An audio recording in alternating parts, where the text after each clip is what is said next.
Hi, it's Steve. Today we're going to show you how to change the temp sensor on your washer. It's a really easy job.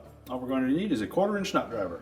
Let me show you how we do it. Now to do this repair, we will need to pull the washer forward enough that we can remove the back panel. So first of all, we'll disconnect the power. We'll also turn off the inlet water supplies and disconnect the hoses. Then we can pull the washer far enough forward and we can remove the back panel.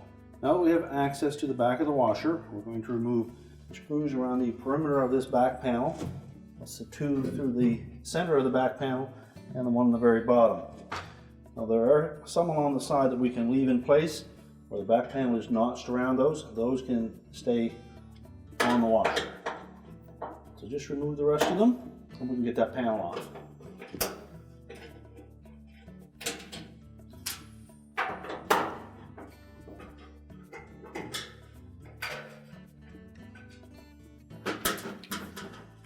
Now with all the screws removed, we should then be able to just tilt out on the bottom of that panel and let it drop down away from the drain hose.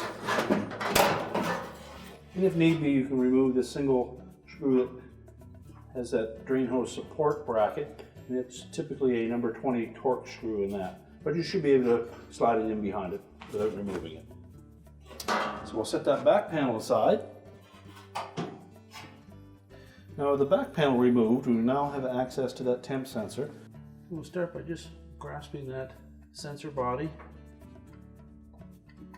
Twist it back and forth until we can pull it out of that rubber grommet.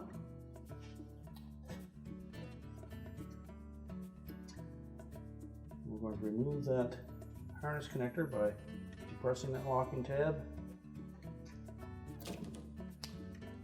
Pull off the old sensor and discard it.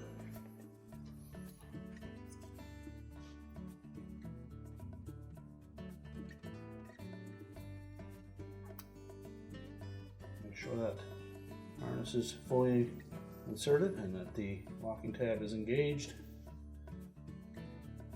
And if you wish, we can just clean the inside of that opening with a Q-tip or something with a little bit of water.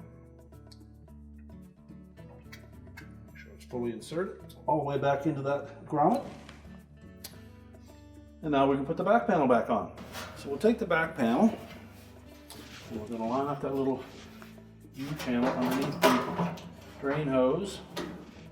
We tilt it out enough that we can slide it in behind that bracket.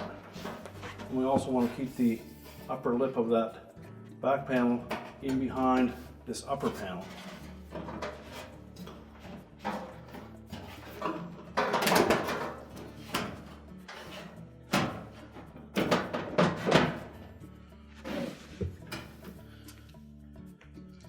Now with it roughly in position, we're just going to support that panel. We'll line up one of these center screws.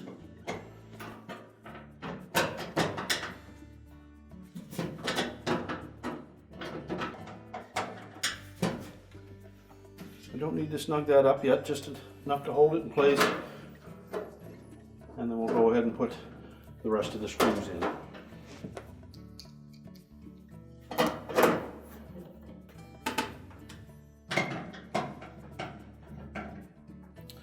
Now with all the retaining screws tightened up, we can now push the washer back into place. We're now ready to reconnect the power and our repair is complete.